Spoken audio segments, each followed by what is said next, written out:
你民国几年时候啊？大概5年前。5年前，在最胖的时候，大概107.5公斤的时候。107.5，你看这裤子有多够浪。来，我们请摄影师帮我们照一下。这是大概44腰。44腰。对。然后你整整瘦了24公斤，24公斤。我现在34腰。今天在节目当中邀请到的是台湾隐藏版的名医，媒体曾经报道过呢，要挂他的号呢非常的难哦。同时他在台大牙医系6年，混过话剧社，更是民国75年的时候国庆晚会的主持人。当时打败的角逐对象呢，现在已经是一个相声大师了。同时，他还在瑞士留学过，吃过许多的美食，甚至最近有点想不开，不是啦，他甚至呢最近也完成了台大 EMBA 的进修课程呢。这么厉害的医师，要来跟我们分享的是他独家瘦身了24公斤的瘦身历程。我们等会邀请到他，敬请期待。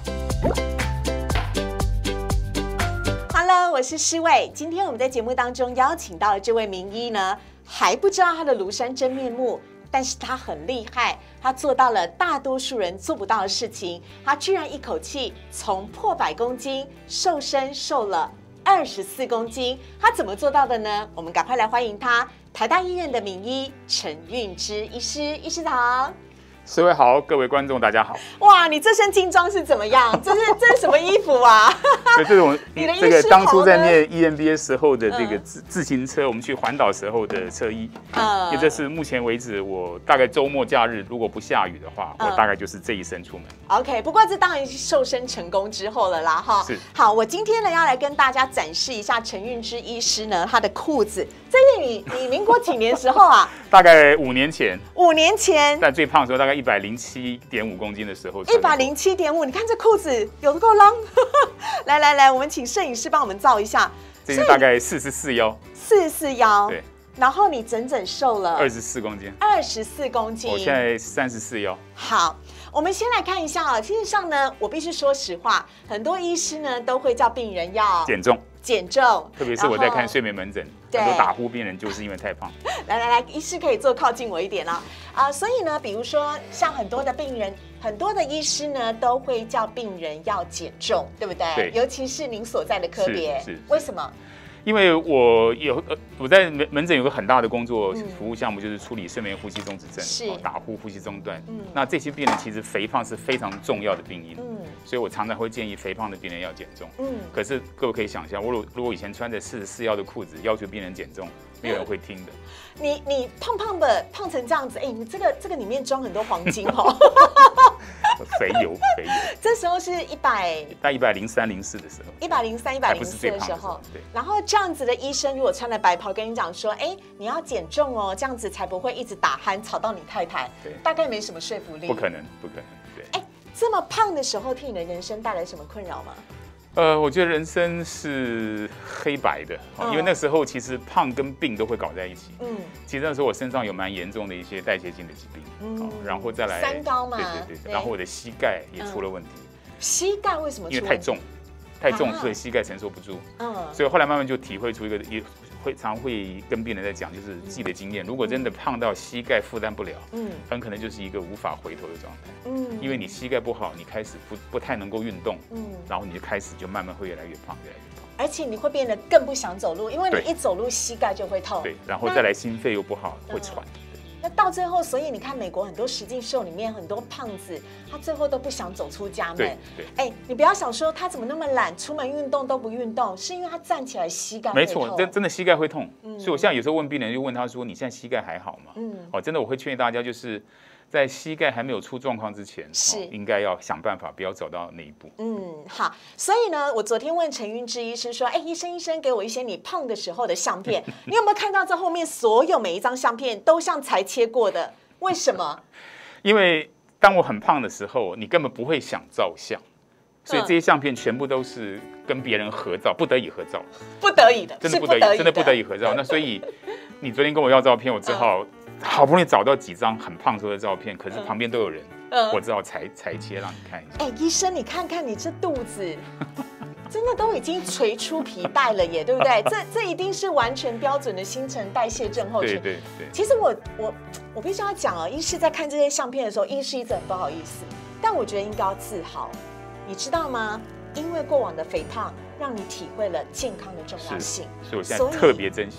要谢谢过去的这些影像，带给你全新健康的人生。好。那呢，我们在看到医生的这个肥胖的情形的时候呢，睡眠呼吸中止症是很多肥胖人都会有的症状之一。尤其你自己那个时候也有啊。那时候基本上一个晚上可能要起床3到4次。夜尿吗？夜尿。啊，真的是夜尿啊？是夜尿。那心跳会加速吗？而且你醒来的时候，你会觉得心跳会突然之间跳得很快。为什么？因为你睡得不好，比如说氧气不足，你身体把你摇醒，因为希望你整个呼吸道的肌肉可以强一点。可是你醒来的时候，身体基本上是要你去应付外界的变化，所以你身体的交感神经活性上来，所以你心跳会瞬间飙高，甚至有时候体温会增高，所以有些人会出现盗汗。对，我都发生过，这其实蛮危险的。蛮危险的，为什么？怎么说？如果说心脏不好的人，你突然之间，例如说你可能平常睡觉的时候，你心跳维持在大概70、80，是，那醒来的瞬间可能飙到120、130，那这个时候你可能你心脏如果本身不好，就可能瞬间就停掉了。哇，所以有人呼吸中止猝死就是一个这样的状态。也就是所谓的睡眠中过世，对，也有可能有一个原因，就是因为太过肥胖所引发的睡眠呼吸中止症。那当然，你这个症状要确诊，你必须要经过医师专业的判断。但是你自己当初就是有这样的一个症状，因为我很清楚，我本身是这方面的专科医师，我知道我那个问题很严重，不想出门，不想合照，膝盖痛，睡眠很糟，睡眠品质糟，对，这些都会让你生活越来越退缩，真的对人生觉得没有未来啊，就是黑白的。你自己是医生哎，是啊，没办法。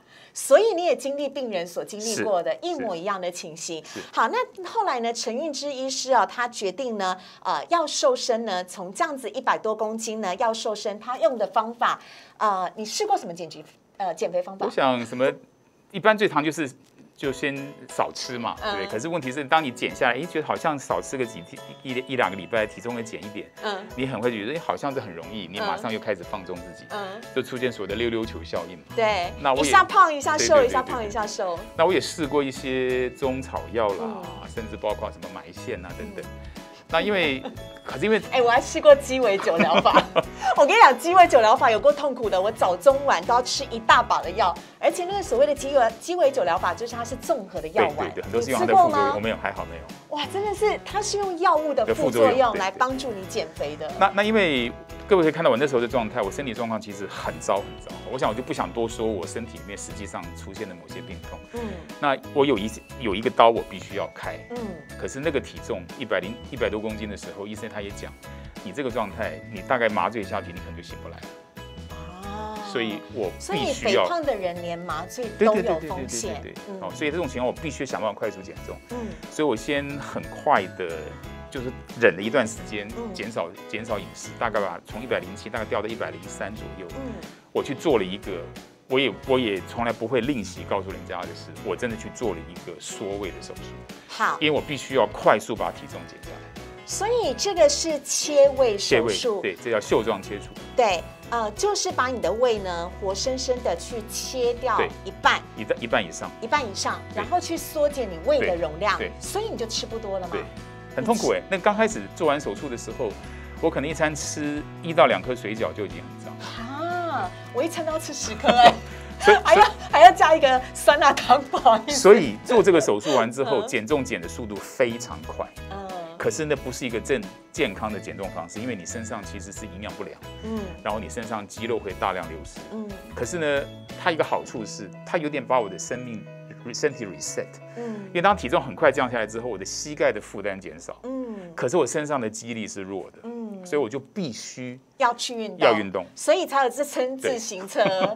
可是我必须说，台大 EMBA 我也要帮他宣传一下，台大 EMBA 的每一个学生都很热衷做运动，对，好，所以呢，我要先特别讲一下不是每一个人都可以去做这样子所谓的胃切除的手术，这还是要经过医生的判断，甚至是他的 BMI 要超标到一个非常夸张的程度。因为据我了解，台湾大部分去动这个手术的人，可能 BMI 要超过35以上，甚至40以上。对，我那时候开刀的时候，如果没记错 ，BMI 大概33点多，这样34。可是因为我那时候身体健康，因为已经亮红灯了啦，那红灯已经闪很久了，所以我必须要快速须把体重减下来，去动一些该做的手术跟治疗，我才能把我的生命救回来。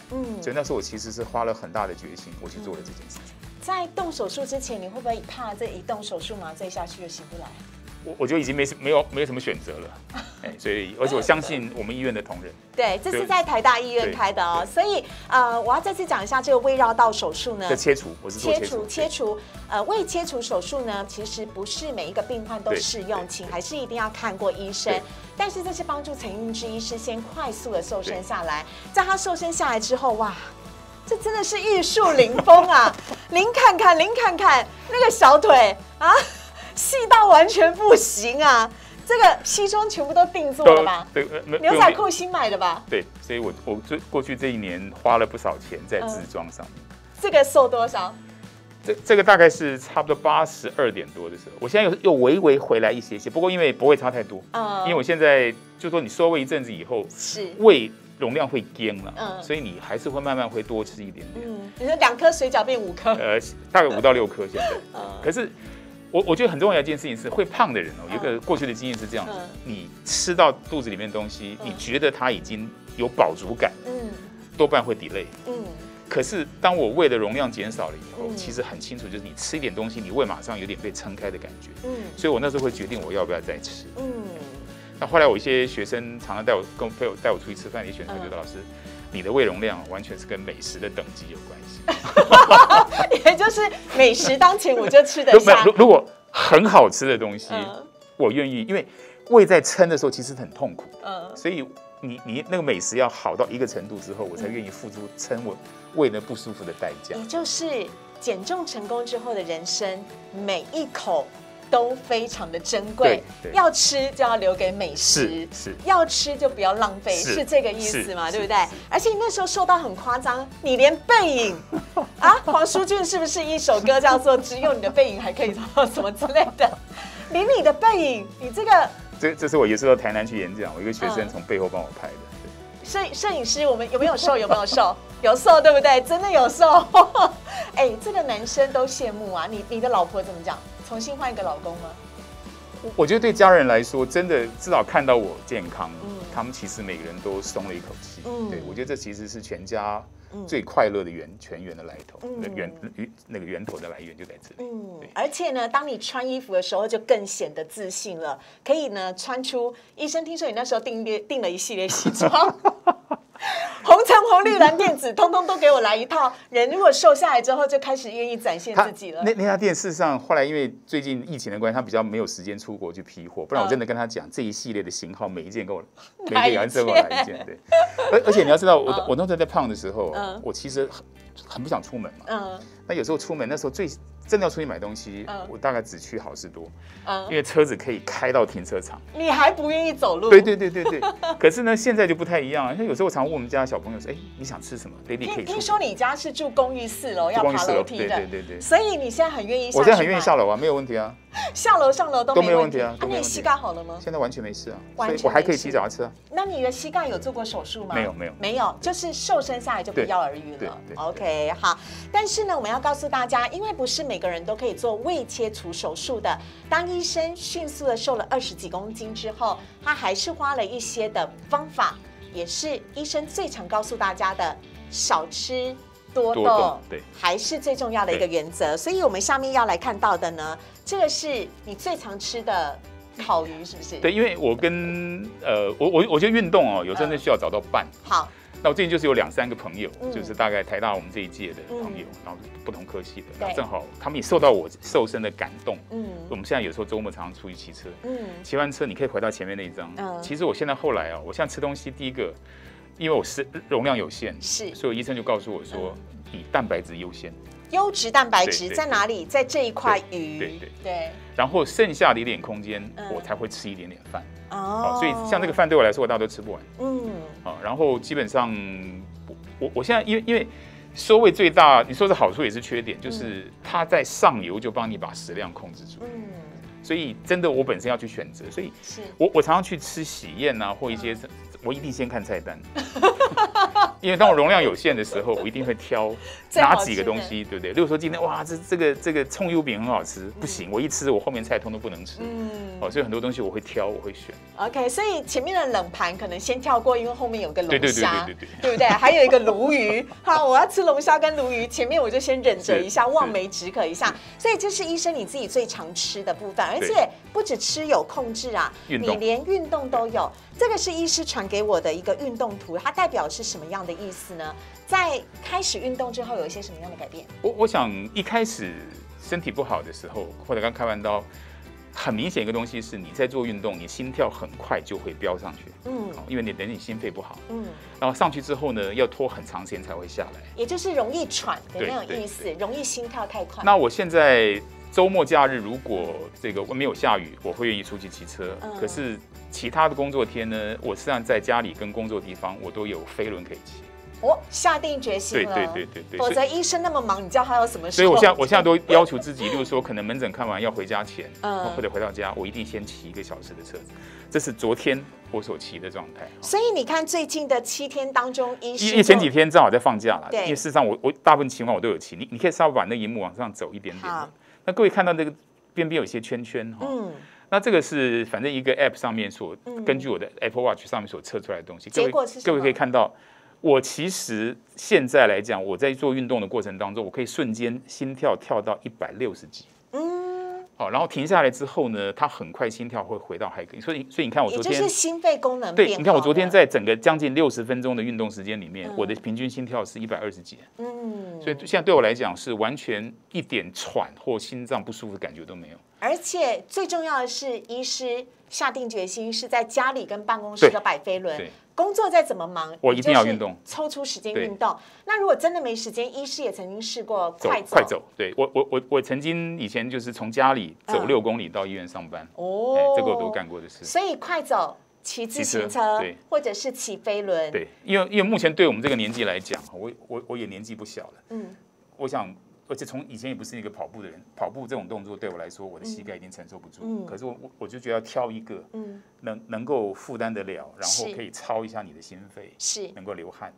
到目前为止，所以我现在每天一天当中最期待的时间就是能够找个时间1个小时，彻底运动一次，然后身上流汗淋漓尽致。我觉得这是一天当中必须要做的事。所以我现在就是透过因为缩胃让我少吃，然后呢运动让我把我的心肺跟肌肉的量慢慢弄回来。我现在还是胖胖的，可是我觉得目前还希望训练肌肉量，要训练肌肉量。对，我会觉得这否则老的时候会有肌少症哦。肌少症是老年人常有的问题。没错。所以我觉得人生就觉得好像重新被 reset。所以我现在很开心，每天早上起来就觉得又是一个很快乐的一天。所以我觉得很值得。人生重新充满了希望啦，哈。体重破100又瘦身24公斤之后的重新人生，我们邀请医生来帮我们做一些总结。其实很多人都觉得说，好像我去动这个缩胃手术，好像有点丢脸哦。其实我没有，我一直觉得我很乐意跟大家分享这件事。减重不见得在我身上不是为了美观，甚至是我的身体出了大的状况。可是当我的身体是为了健康，对，当我重新获得健康，而且努力去维持它之后，其实有时候看到前面的几张照片，我觉得好像慢慢也变得比较有自信，然后变得好像还有点帅的感觉，超帅的、啊！你看看举自行车这一张，真的是帅到不行。所以我是觉得真的能够让自己身体健康，减重其实是一生的功课。而且我觉得医生刚刚讲的非常的好啊。其实呢，像缩胃手术或胃绕道手术等等很多的手术，其实都是在帮助你可能一下子极度的过度放纵自己，而到了你的体重已经不是靠一般的控制口腹之欲、少吃多动而能够来帮助的。台湾在这方面的医疗呢，真的是做得非常的好。但是之后的维持还是要靠自己，少吃多动，然后才能够迎接健康的人生。减重最重要的其实不是为了美丽，是为了健康，非常的重要。好，在节目的最后呢，因为呢，我想说啊，我让陈韵之医师放了这么多相片，我就想说，那我也快速的来展现一下好了。这是节目看到最后才会有的彩蛋哦。谁没有过去呢？各位，这个就是我的过去。1999年我在西雅图的时候，摄影师有胖吗？你笑成那种什么意思？你真的有胖啊？你看看这个大腿。